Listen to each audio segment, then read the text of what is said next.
I hid a concussion from my dad because his cure was hitting me in the head until it was finished. When I finally fought back, he whispered through the door, "Incomplete injuries always come back." I didn't answer. That was 12 months ago. Yesterday, I got accepted into medical school. I'm going to heal kids the right way. What happened when you tried to hide an injury from your parents? When I was 9 and scraped my knee falling off my skateboard, my father made me lie on the kitchen table while he carved the wound deeper with a scalpel because he believed shallow injuries would keep recurring unless you completed them. Dad had this twisted theory that the body remembered unfinished injuries and would recreate them over and over until they reached their intended depth. He claimed he discovered this through years of working as an EMT and seeing the same people with similar wounds repeatedly. Mom had left when his obsession started and took my sister, but somehow I got stuck with him. He kept medical journals filled with drawings of wounds at various stages and calculations about optimal depth for permanent healing. After he finished carving my knee that first time, he bandaged it with professional precision and explained that now I'd never scrape that knee again because we'd satisfied the injury's full potential. The fact that I never did injure that exact spot again only reinforced his delusion. From then on, every bump, bruise, or cut had to be completed to prevent recurrence. A paper cut meant he'd slice down to muscle. A bruised shin meant he'd systematically bruise the entire leg. He had this whole philosophy about how modern medicine created chronic patients by treating symptoms instead of completing the injury cycle. He'd lecture me while cutting into my skin about how he was saving me from a lifetime of repeated trauma. His toolkit lived in a sterile metal cabinet in the bathroom, like he was running a legitimate medical practice. He had scalpels for cuts, hammers for bruises, and needles for punctures, all organized by size and purpose. He'd put on surgical scrubs and gloves before each session and document everything in his journals with photographs and measurements. The worst part was how he'd calculate exactly how deep or extensive each injury needed to be based on formulas he'd created. A half-inch cut required deepening to 1 inch. A bruise needed to cover the entire muscle group. He'd mark my skin with surgical pens before beginning and work with the focus of a surgeon while I screamed. I learned to hide injuries at all costs, but Dad did daily body inspections where I had to strip naked and turn slowly while he examined every inch. Finding a hidden injury meant the completion would be twice as severe as punishment for trying to let it heal naturally. My teacher noticed me limping from a completed ankle injury and called home, but Dad convinced her I had a rare genetic condition that caused spontaneous wounds. He actually forged medical documents and got a corrupt doctor friend to back up his story. The school bought it and even gave me special accommodations for when I couldn't walk after his sessions. One day I got a concussion playing basketball and tried to hide it from him. For 2 days I fought through the dizziness and nausea, terrified of what completing a head injury would mean. But Dad noticed my dilated pupils during inspection and went ballistic. "A head injury left incomplete could repeat forever," he screamed, dragging me to the kitchen. "Do you want to spend your whole life getting concussions?" He showed me his journal entries about traumatic brain injuries and how they needed to reach their full potential to prevent recurrence. His completion plan involved inducing a more severe concussion to satisfy what my brain was trying to achieve. He made me put on a football helmet and position my head against the wall while he prepared to strike it with a baseball bat. I begged him to stop, but he explained this was the only way to prevent a lifetime of head trauma. "One properly completed concussion now, or dozens of incomplete ones forever," he said, practicing his swing. "I'm saving your future." That's when I finally fought back and managed to lock myself in my bedroom. He spent hours pounding on the door with his bat, screaming about how my brain would never heal properly without completion. I could hear him flipping through medical journals and recalculating the force needed for optimal injury completion. For 3 days, I survived on water from my bathroom sink while he camped outside my door. He slid diagrams under the door showing brains with incomplete trauma patterns. He played recordings of doctors discussing chronic concussion syndrome. On the third night, I heard him on the phone with someone discussing sedation options for uncooperative patients. The next morning, he managed to pick my lock while I was sleeping. I woke up to him standing over me with a syringe and the baseball bat. "Don't worry," he said as I tried to scramble away. "Dr. Walker is coming to help. He agrees that your concussion needs completion, but thinks we should do it under controlled conditions." I jumped out my window and ran to the neighbors, but Dad followed, completely calm like this was normal. He explained to them that I had a dangerous, incomplete head injury that could kill me if left untreated. He showed them his forged medical credentials, and Dr. Walker pulled up in his van with what looked like official hospital equipment. The neighbors started looking uncertain as Dad described the medical necessity of completion therapy. Dr. Walker approached me with another syringe while Dad held up the bat. "We can do this the easy way or the hard way," he said, "but that concussion is getting completed today." As they backed me into a corner, Dad lifted the bat above his head and said the most terrifying words of my life. "Hold still, son. I calculated exactly where to hit to complete the injury without killing you. Probably." The neighbors took a step back when they saw the bat raised, but their 12-year-old daughter had her phone out recording everything from their upstairs window. I twisted hard and broke free from Dr. Walker's grip, sprinting toward the street screaming for someone to help me. A mail truck screeched to a stop right in front of me, and the driver, this older guy with military tattoos on his arms, jumped out and put himself between me and Dad. Tom, the mail carrier, had his phone out calling 911 while using his truck to block Dad from getting to me. Dad stayed completely calm and started explaining to the neighbors gathering on their lawns about my dangerous, untreated concussion that could kill me without immediate medical intervention. Dr. Walker pulled out official-looking papers and showed them around, talking about chronic injury recurrence syndrome and how I needed emergency treatment. Some of the neighbors started nodding and looking at me with concern instead of Dad with suspicion. The police showed up 8 minutes later and found me clinging to Tom's arm, while Dad stood there in his scrubs looking professional and concerned. Dad handed the officers his forged medical documents, showing I had this rare genetic condition that caused spontaneous wounds and required completion therapy to prevent recurrence. The officers looked confused when Dr. Walker confirmed everything Dad said and showed his own medical license and credentials. I pulled up my shirt right there on the lawn and showed them the dozens of scars covering my chest and back, each one measured and straight like they'd been done with surgical precision. The officers' faces changed immediately when they saw the pattern of cuts at different stages of healing. Dad insisted I'd done them to myself because of my condition, but the neighbor's daughter ran over with her phone showing the video of Dad threatening me with the bat while Dr. Walker prepared the syringe. The officer separated me from Dad and Dr. Walker immediately and called an ambulance while more police cars arrived. At the hospital, I sat in this small examination room, jumping every time a nurse or doctor came near me with any kind of medical instrument. The nurse Patricia moved real slow and explained everything before she touched me, checking my concussion symptoms and taking pictures of every scar on my body. I kept asking if Dad could get into the hospital and find me, but Patricia promised security knew not to let him near the pediatric ward. Detective Sarah Moore from Child Protective Services showed up with a camera and started documenting each scar while I explained what original injury Dad had been completing. She found records showing I'd been to the emergency room 43 times in 5 years, every single visit signed off by Dr. Walker as the attending physician. 3 hours later, Detective Moore told me I'd be going to an emergency foster home while they investigated and that Dad had been arrested but would probably make bail soon. I panicked and told her he'd find me and finish completing the head injury, but she promised my location would be kept secret from everyone, including the school. The foster parents were this older couple who dealt with abused kids before, and they showed me to a small bedroom that had a lock on the inside of the door. They told me I controlled who came in and showed me how the lock worked from inside. I tested it over and over and pushed the dresser against the door anyway before trying to sleep. The next morning, Detective Moore came back with bad news that both Dad and Dr. Walker had posted bail, and Dad's lawyer was claiming I'd had a psychotic break from my untreated concussion. The school had given them all the accommodation records supporting Dad's claims about my rare genetic condition, and the lawyer was using them to argue Dad was a concerned father trying to help his mentally ill son. She said she was also trying to find my mom and sister, but Dad had filed papers years ago saying Mom abandoned us and didn't have any custody rights. I told her Mom had to leave because Dad started talking about completing injuries on my little sister after she got a splinter, and Mom knew she could only save one of us. She chose to take Sarah and run while I stayed behind to keep Dad from hunting them down. The way his dad turned turned every single injury into this whole medical procedure is so strange. I'm really curious how someone even comes up with a theory like completing wounds to stop them from happening again. Detective Moore wrote everything down while I explained how Mom begged me to come with her that night, but I knew Dad would never stop looking if we both disappeared. The foster home they put me in felt like another planet where people moved slowly and spoke in soft voices. Every car that drove past the window made me jump because I kept thinking it was Dad coming to take me back. The foster parents had this old orange cat that climbed onto my lap while I sat frozen on their couch, too scared to move in case I did something wrong. When the cat started purring against my chest, something inside me broke, and I started crying because I couldn't remember the last time anything touched me without causing pain. The foster mom just sat across from me reading a magazine like crying 9-year-olds were totally normal in her house. 2 days later, Detective Moore picked me up to meet with Mrs. Rodriguez, the school counselor who'd asked about my limp last year. Mrs. Rodriguez pulled out a thick folder and showed Detective Moore 3 different reports she'd filed about my injuries over 2 years. Each time Dad had shown up with medical documents from Dr. Walker explaining my rare condition, and the school administration decided everything was fine. She handed over copies of everything, including photos she'd secretly taken of bruises on my arms. That same afternoon, Dad's lawyer filed emergency papers saying I needed immediate medical care for my concussion, and foster care was endangering my life. The hearing got scheduled for the next morning, and Detective Moore spent all night at the foster home making phone calls and gathering documents while I paced my room unable to sleep. At the courthouse the next morning, I saw Dad for the first time since I jumped out my window. He wore his best suit and looked exactly like a worried father should look, standing with his lawyer and Dr. Walker near the metal detectors. When we made eye contact, he mouthed the word incomplete at me, and I started hyperventilating so bad the foster parents had to shield me with their bodies, while Detective Moore called for security. During the emergency hearing, Dad's lawyer showed the judge medical journals about something called completion therapy, and had 3 other parents testify over the phone about how Dad had helped their kids. Judge Freeman kept frowning at the papers, but seemed worried about the concussion thing, and ordered an independent medical evaluation before he'd make any custody decisions. They sent me to Dr. Torres, this child psychiatrist who spent 3 hours asking me questions and taking notes about every scar on my body. I ended up explaining Dad's whole system to her, showing her how I knew exactly which blood vessels to avoid when cutting, and how to calculate wound depth based on muscle density. She looked more and more upset as I described Dad's treatments like I was giving a medical presentation, because that's the only way I knew how to talk about it. 3 days later, they enrolled me in a new school under a fake name while the investigation continued. The other kids kept asking why I wouldn't play dodgeball, or why I freaked out when I got a paper cut during art class. The school nurse had to help me calm down when I saw the blood, and started calculating how deep Dad would make the completion cut. She gave me band-aids and let me sit in her office until my hands stopped shaking. Detective Moore called that week saying she'd found out Dr. Walker had lost his medical license 5 years ago in Texas for unauthorized human experimentation. She'd also tracked down 3 families who'd filed complaints against him before suddenly moving out of state. She said we couldn't use it in family court yet, but it opened up a whole criminal investigation. The foster parents drove me to a pediatric specialist who took x-rays of my whole body to document the old injuries. The images showed fractures in my ribs and arms that had been deliberately rebroken multiple times instead of being allowed to heal properly. The radiologist got so upset looking at the films that she called the police herself to make sure everything got officially recorded. A week later at my foster home, I scraped my elbow on the sidewalk and immediately started shaking. The foster mom found me trying to hide in the bathroom with paper towels pressed against it. She didn't force me to show her, but just sat on the floor outside talking about how she understood being scared of getting help. After an hour, I finally opened the door and let her look at it. She showed me the antibiotic ointment tube before opening it and explained exactly what she was doing. When she finished putting on the band-aid without trying to make the scrape worse, I actually started crying. That night they made mac and cheese because I'd mentioned it was my favorite, and for the first time I took the dresser away from my bedroom door. I still locked it, but at least I could get out faster if I needed to. Detective called the next morning saying she'd found something important about my mom. She drove over and sat with me in the living room holding a folder full of papers. She tracked down my mother Karen living in California with my sister through old court records. Mom had been fighting for custody for 2 years, but Dad used his medical connections to get her declared mentally unstable. Detective showed me copies of psychiatric evaluations that Dr. Walker had signed, claiming Mom had dangerous delusions about Dad hurting me. The report said she'd abandoned her children due to paranoid fantasies about medical abuse that never happened. Mom had already boarded a plane to Portland with boxes of her own evidence after Detective called her. 3 days later, Detective drove me to the CPS office to meet her. I barely recognized the woman waiting in the conference room, even though she looked exactly like my sister. She stood up when I walked in, but I backed against the wall when she moved toward me. She stopped and just stood there crying while Detective explained I might need time. Mom pulled out old photos of us before she left, pictures of me at 5 years old without any scars, smiling and playing at the beach. Then she showed recent photos my sister had drawn of what she remembered about me. My sister joined on video call from California and immediately started sobbing when she saw my face. She kept saying she was sorry they left me behind and asking if I remembered teaching her to ride a bike. I didn't remember much about either of them, but seeing my sister cry made something hurt in my chest. The next day, Dad's lawyer filed emergency paperwork claiming Mom was trying to profit from a custody battle. He submitted documents showing Mom had a history of mental illness and had voluntarily abandoned her children. The papers included signed statements from 3 different psychiatrists saying she was delusional. Mom's lawyer proved all 3 psychiatrists worked at facilities where Dr. Walker had privileges. She showed the judge phone records of Dr. Walker calling each doctor the day before they wrote their evaluations. The lawyer also found that Dad had been paying Dr. Walker $5,000 a month for consultation services. 2 weeks passed before Dr. Amanda Torres finished her evaluation and testified in court. She told the judge I had complex PTSD from years of medical child abuse.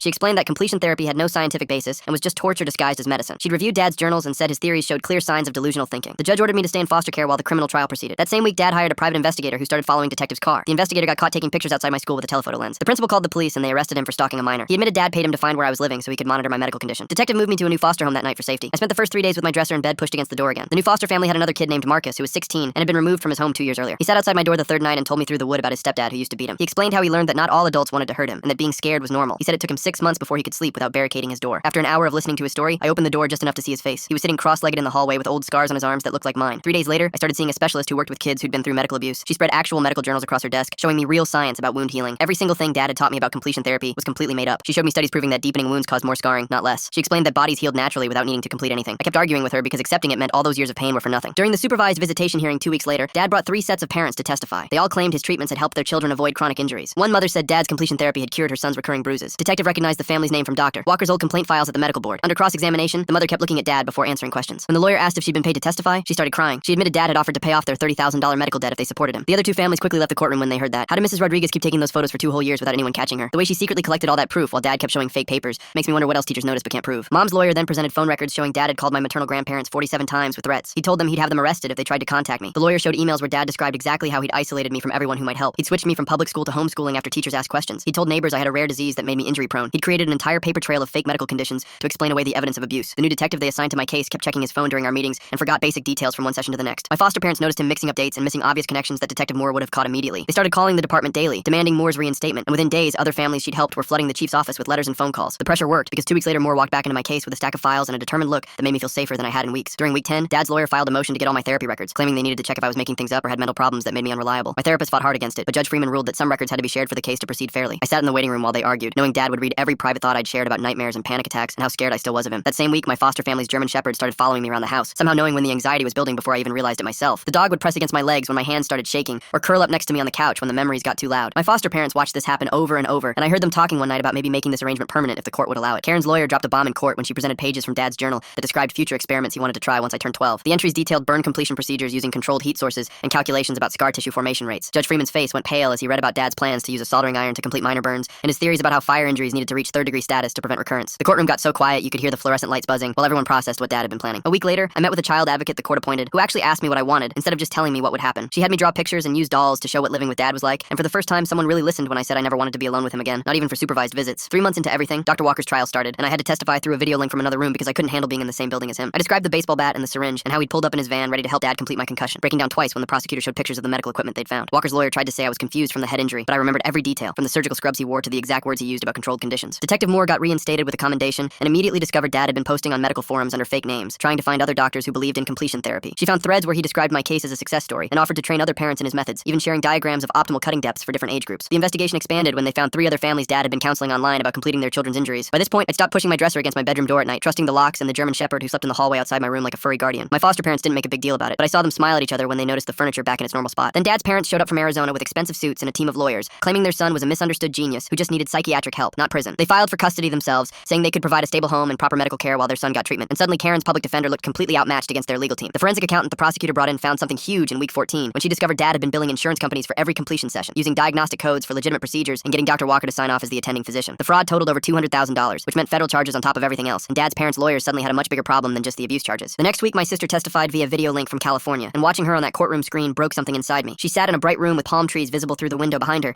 and described how Dad held her down when she was 6 to complete a bruise on her arm, while I screamed and begged him to stop. Her voice stayed steady, but her hands shook as she explained watching him use the hammer on her bicep, calculating each strike to spread the bruising across the entire muscle group, while Mom stood frozen in the doorway. She showed the camera the scar tissue that still marked her arm 7 years later, and Judge Freeman called a 15-minute recess because even the court reporter looked sick. That night, my foster parents found me helping their younger son Marcus with his math homework, and I actually enjoyed explaining fractions using pizza slices and candy bars. They watched from the doorway as I walked him through each problem with patience I didn't know I had, and afterwards, my foster mom mentioned I might make a good teacher, or even a doctor someday, someone who actually helps kids instead of hurting them. The thought stuck with me all night as I imagined using everything Dad taught me backwards, healing instead of completing, and for the first time, I pictured a future beyond just surviving. 3 days later, the prosecutor offered Dad a deal where he'd admit guilt and give up parental rights for only 5 years in prison, but Dad refused immediately. His own lawyers looked frustrated as he went on about how history would vindicate completion therapy, and future generations would see him as a pioneer in preventative medicine. He actually tried to submit his journals as evidence of scientific research until his lawyer physically took them away from him. Then everything went crazy in month 4 when Dad's mother showed up at my school, demanding to see her grandson. The principal tried to explain about the protection order, but she kept screaming about grandmother rights until they had to lock down the entire building. I heard her voice from my classroom as she pounded on the main doors, and my body just shut down completely. They found me unconscious under my desk, and the ambulance ride became a blur of oxygen masks and concerned faces, while my foster parents followed behind. The hospital kept me overnight for observation, and Detective Moore added the protection order violation to the criminal charges against my grandmother. Meanwhile, Sarah tracked down a man named Robert, who'd been one of Dr. Walker's first experiments 20 years ago. Robert drove up from Eugene with medical records showing the nerve damage from childhood completions that still caused him daily pain. He agreed to testify about the long-term effects and showed Sarah photographs of scars covering his legs where Walker had completed minor scrapes with surgical precision. His testimony would prove this wasn't just about Dad, but a pattern of abuse Walker had been perfecting for decades. Dr. Torres introduced art therapy during our next session and handed me crayons like I was 5, but I didn't care. For an hour, I just drew, and when she asked what I'd made, I realized it was a house with a garden and a fence and no medical equipment anywhere. My foster parents framed it on the refrigerator next to Marcus's spelling test, and every time I passed it, I felt something loosening in my chest. During the custody hearing, Dad suddenly stood up and looked right at me despite his lawyer grabbing his arm. "I only wanted to perfect you," he said, before security pulled him back down. I froze in my seat, unable to move or breathe, while Judge Freeman cited the outburst as proof Dad couldn't recognize the harm he'd caused. Mom underwent her psychological evaluation in week 18, and the evaluator confirmed she posed no danger despite the trauma from years of Dad's abuse. She admitted needing therapy herself to deal with the guilt of leaving me behind, and the evaluator noted her genuine remorse and commitment to healing. The report recommended supervised visits building toward eventual custody, which felt both exciting and terrifying. Then Dr. Walker got convicted on 15 counts, including fraud, assault, and practicing medicine without proper oversight. The judge sentenced him to 15 years, but offered possibility of parole if he testified against Dad, which he accepted immediately. His testimony revealed Dad had been writing a book called Completion Therapy, A Parent's Guide, and had connected with other parents online about training them in his methods. 47 phone calls to the grandparents. How did he find time between all those completion sessions? The way he built this whole fake medical story for the neighbors while doing real damage is mind-blowing. The prosecutor showed printed emails where Dad described his techniques and offered to mentor other parents in preventing their children's recurring injuries. That night, I asked my foster parents if kids who got hurt could ever be normal adults. They called their oldest son David, who'd who'd been adopted 15 years ago after surviving abuse that made my story look mild. David taught high school biology and coached basketball and told me that normal was overrated anyway. Being a survivor makes you stronger than normal, he said, showing me pictures of his own kids and his teaching awards. We know how to fight through anything because we already survived the worst. 5 months later, the news vans showed up outside the courthouse after Dr. Walker got convicted on all charges. The reporters kept my name out of it, but Dad's face was everywhere with headlines about the worst medical child abuse case in Oregon history. Letters started arriving at my foster home from people who'd survived their own abuse, telling me I was brave and sending drawings and cards. The social worker brought boxes of mail, and we spent afternoons reading messages from strangers who understood what it felt like to have parents who hurt you. Dad's parents suddenly appeared on TV claiming their son was a misunderstood genius whose theories would revolutionize medicine someday. They hired some fancy PR firm and launched a website called Understanding Completion Therapy, with Dad's journals edited to sound scientific instead of crazy. Detective Moore called me into the FBI field office downtown, where agents were tracking down everyone who visited the site. They found 3 other families asking about the therapy for their kids and had to send emergency welfare checks to make sure no one else was getting hurt. The federal prosecutor explained they were investigating my grandparents for funding what might be considered promoting child abuse across state lines. I started group therapy with 5 other kids who'd been through medical abuse, though I was the youngest by 3 years. The older kids talked about surgeries they didn't need and medications that made them sick while their parents collected sympathy and attention. One girl named Sarah had 37 unnecessary operations before someone finally believed her that she wasn't really sick. We drew pictures of our scars and talked about how weird it felt when people treated injuries like normal accidents instead of analyzing them. The therapist kept writing notes about how I helped the older kids understand their own trauma by explaining Dad's theories in simple terms. Karen finally got approved for unsupervised visits after 6 months of supervised ones. We met at the park with the duck pond, and she brought bread to feed them like we used to when I was little. Neither of us talked about the case or Dad or anything heavy. We just threw bread and watched the ducks fight over it. Then I tripped on the playground and scraped my knee pretty bad on the concrete. Karen just cleaned it with a wet wipe and put on a regular Band-Aid from her purse. We both started crying watching that Band-Aid stay in place without anyone talking about completing anything. She held me while we sat on the bench and cried about a stupid scraped knee that would heal normally. 3 weeks later, Dad's criminal trial started with the prosecutor warning the jury they'd see evidence of systematic torture disguised as medical treatment. She showed them photos of my scars and explained how each one came from Dad completing minor injuries. Dad's lawyer argued he had delusional disorder and needed psychiatric help, not prison. He claimed Dad genuinely believed he was helping me and couldn't understand his actions were harmful. The jury looked sick when the prosecutor showed them the metal cabinet full of surgical tools Dad used on me. My foster parents officially filed adoption papers, saying they wanted to keep me permanently if Karen couldn't get full custody back. They also offered to support any arrangement that would work for everyone, maybe keeping me in foster care while Karen got stable or doing some kind of open adoption. Karen actually seemed relieved to have options that didn't require choosing between all or nothing. She met with my foster parents at a coffee shop, and they worked out a plan where I'd stay with them, but Karen would get regular visits building up to weekends. The prosecutor presented Dad's journals as evidence and had a medical expert translate his clinical language into plain English. When Dad wrote patient exhibited therapeutic vocalization, the expert explained it meant I was screaming in pain. The journal entry about achieving optimal depth penetration for permanent injury resolution meant he cut me down to the bone. The jury looked horrified as the expert went through entry after entry, showing how Dad documented torturing me like it was legitimate research. I went back to regular school part-time using my real name instead of the fake one from witness protection. The other kids didn't know anything about my case since the media never used my name. At recess, I flinched when kids played rough, but slowly learned the difference between normal playground stuff and actual danger. My teacher knew my history and watched carefully, but let me figure things out myself. When I fell playing basketball and got a bloody nose, she just gave me tissues and ice like any other kid. Dad took the stand in his own defense and calmly explained completion therapy like he was teaching medical students. He brought charts showing injury patterns and healing cycles, pointing at diagrams while describing how modern medicine failed patients by not completing wounds. When the prosecutor asked if he understood he'd hurt me, he said pain was necessary for proper healing. He called me his greatest success story, proof that completion therapy worked because I'd never re-injured the same spots he'd completed. The prosecutor asked how many other children he'd tested this on. Dad said I was the only official subject, but he'd been documenting everything since I was 3 years old, earlier than anyone knew. He'd been completing my injuries for 6 years, not 3. He pulled out a flash drive and said it contained thousands of photos and videos of every session. The prosecutor entered it all into evidence while the jury watched her scroll through hundreds of images of me at different ages, crying while Dad cut into me. The next day, Karen took the stand, and I watched my mom for the first time in years as she gripped the wooden rail with white knuckles. She started by explaining how Dad's behavior began with small things like making me hold ice on bruises longer than normal. Within months, he was using medical tools on minor scrapes while she begged him to stop. She described finding me unconscious in the bathroom after he'd completed a head bump by hitting me with a textbook. Her voice cracked when she told the jury about Dad threatening to complete my sister's broken finger if she called 911. The prosecutor showed photos of me at age 5 with surgical marks on my arms that Karen had secretly documented. She admitted leaving me behind was the hardest choice of her life, but Dad had convinced the courts she was unstable. That night, I sat with my foster parents watching the news coverage while they helped me understand that Dad was sick in a way that made him dangerous. They explained mental illness doesn't excuse hurting people, but it helps explain why someone might think they're helping when they're actually causing harm. I kept feeling sorry for him, even though my hands shook whenever his face appeared on screen. The next morning, Dad's mother took the stand and shocked everyone by admitting she taught him that pain builds character when he was young. She described making him kneel on rice for hours after misbehaving and burning his fingers with matches to teach consequences. The prosecutor pointed out that while this explained Dad's twisted worldview, it didn't excuse escalating to systematic torture. Grandma actually seemed proud of her methods until the prosecutor showed her photos of my scars. My medical team testified after lunch about the nerve damage in my left leg that would never fully heal. They explained how the repeated deepening of wounds had destroyed tissue that couldn't regenerate and left me with chronic pain that would need lifelong management. The physical therapist demonstrated how I'd never have full range of motion in my shoulder where Dad had completed a dislocation. The psychiatrist testified I'd need years of therapy to process the trauma and might never feel completely safe. The defense brought in their own medical expert who claimed completion therapy had theoretical merit based on ancient healing practices. He argued Dad had simply applied the technique incorrectly, but the core concept of allowing injuries to reach their natural conclusion had validity. The prosecutor destroyed him by showing there wasn't a single peer-reviewed study supporting completion therapy in any medical journal. She made him read from actual medical texts that explicitly warned against deepening wounds. When she revealed he'd been paid $50,000 for his testimony, the jury looked disgusted. He finally admitted he'd never actually treated a patient with completion therapy and had only heard about it through Dr. Walker's online forums. 3 days later, I turned 10, and my foster family threw me my first real birthday party with both them and Karen there. We had chocolate cake and played games in the backyard while everyone pretended not to notice the adults wiping their eyes. When I blew out the candles, my only wish was to never be hurt again. Karen hugged me for the first time in years and whispered that she was sorry for everything. My foster mom took pictures of me actually smiling, which she said was the best present she could ask for. I'm really trying to understand how Dad's mom could sit there and tell everyone she burned his fingers with matches. Did she think that would help his case somehow? Detective Moore testified the next week about discovering similar cases in 5 other states, all connected to Dr. Walker's website about completion therapy. She showed the jury screenshots of forums where parents discussed techniques for completing their children's injuries with detailed instructions and supply lists. The FBI agent who took over explained they were investigating it as a torture ring, disguised as alternative medicine, with over 200 members nationwide. Dr. Walker Walker's arrest had led them to a whole network of people who believed modern medicine was creating weak children by not letting injuries fulfill their purpose. Then came the biggest shock when Dad's father took the stand against him. Grandpa admitted he'd known something was wrong for years, but was too scared of both his wife and son to intervene. He apologized directly to me in court, saying he should have protected his grandson instead of staying silent. Dad showed emotion for the first time during the trial, standing up and screaming about betrayal until the bailiff forced him back down. His face turned red as he yelled that his father was a coward who never understood the importance of complete healing. The jury only took 3 hours to return guilty verdicts on all 27 counts, including aggravated child abuse and practicing medicine without a license. Dad stared straight ahead, showing no reaction as the judge read each verdict like he still believed he'd done nothing wrong. The prosecutor had asked for the maximum sentence on every count to run consecutively, which would mean life in prison. That night, I slept without nightmares for the first time since the trial started and woke up feeling lighter somehow. My foster parents found me sitting in the garden the next morning just watching birds hop around the fountain. When they asked if I was okay, I told them the judge said Dad couldn't hurt me anymore, and for the first time, I actually believed it. 3 weeks later, we were back in the courthouse for Dad's sentencing hearing. The prosecutor had asked me to write a victim impact statement, but I couldn't get the words out, so Mrs. Rodriguez read it for me while I sat between my foster parents. She told the judge about the years of terror I lived through and how I still woke up screaming about incomplete injuries. She read the part where I asked the judge to make sure Dad could never hurt another kid the way he hurt me. Karen went next and talked about losing years with me and how guilty she felt for leaving me behind when she took my sister. She cried through most of it and kept looking at me like she wanted me to forgive her right there in the courtroom. Then Dad got his turn to speak and stood up in his orange jumpsuit with his hands cuffed in front of him. He looked right at me and said future generations would understand his genius and that I'd thank him someday when I realized I never got hurt the same way twice. My foster dad had to hold me back when I started shaking because Dad kept going on about how his methods were revolutionary and misunderstood. Judge Freeman cut him off and said it was one of the worst child abuse cases he'd seen in 30 years on the bench. He sentenced Dad to 25 years to life and said he'd never practice medicine again, even if he somehow got out. He gave Karen full custody with a plan for us to slowly reconnect and signed permanent restraining orders against Dad and his parents. The bailiffs led Dad away in chains while he muttered about medical journals and incomplete injuries. As he passed our row, he looked at me and said my concussion was still incomplete before security rushed him out. My support team surrounded me as I stood there shaking, and Mrs. Rodriguez kept telling me it was over now. 2 weeks later, I had my first weekend visit with Karen at my foster home, where we sat in the living room trying to figure out how to be mother and son again. My foster parents worked with her to make sure I felt safe, and Karen understood that I had 2 families now. A month after that, Dad's parents tried to get visitation rights through their lawyer, but Judge Freeman shut them down immediately. He said they'd enabled their son's abuse and warned them that any more contact attempts would mean criminal charges. Around that time, I started horseback riding therapy at a stable outside Portland, where the owner had survived her own childhood trauma. She taught me that healing wasn't a straight line, and some days would be harder than others, which helped when the nightmares came back. Detective Moore visited 8 months after everything started to tell me the FBI had shut down the entire completion therapy network. They'd arrested 12 parents across 6 states who'd been following Dad's methods on their own kids. She said I was a hero, but I told her I was just a kid who survived what I had to survive. Then news came that Dad had been attacked in prison by other inmates who found out what he'd done to me. He survived, but needed surgery, which seemed ironic considering his theories about completing injuries. I didn't know how to feel about it because part of me didn't want him hurt, but another part felt this dark satisfaction. Karen arranged for family therapy so me and my sister could finally talk about everything that happened. My sister admitted she was mad at Mom for leaving me behind while I admitted I was mad at her for being the one who got saved. The therapist helped us understand that we'd all been trapped in an impossible situation that wasn't any of our fault. After weeks of talking about where I should live, I finally told the judge I wanted to stay with my foster family during school and visit Karen and my sister on breaks. The judge signed the papers right there in his office while Karen hugged me, and my foster mom smiled. 3 months later, my scars started looking less angry and red after the new doctor gave me special cream to put on them twice a day. The doctor showed me pictures of other kids who had scars and explained they weren't something to hide anymore. I rolled up my sleeves at school for the first time in forever, and nobody even stared at them. Mrs. Rodriguez asked if I wanted to talk to the younger kids about staying safe, and I stood in front of the 3rd grade class with my hands shaking. I told them if any adult hurt them and said it was medicine or for their own good, they should tell someone right away. The kids asked questions, and one girl came up after and whispered that her uncle did weird stuff to her, so I walked her straight to Mrs. Rodriguez. That summer, my foster family drove us all to this campground where Karen and my sister met us with their tent. We roasted hot dogs and made s'mores, and nobody talked about court or therapy or anything heavy. My foster brother taught my sister how to fish while I helped set up the tents. 6 months after everything ended, I got a letter saying Dr. Mitchell was in solitary because he kept trying to hurt other prisoners by offering to complete their injuries. The prison guards found him with a sharpened toothbrush trying to convince his cellmate that his old stab wound needed to be reopened. I threw the letter away and realized I hadn't thought about him in days, which felt weird but good.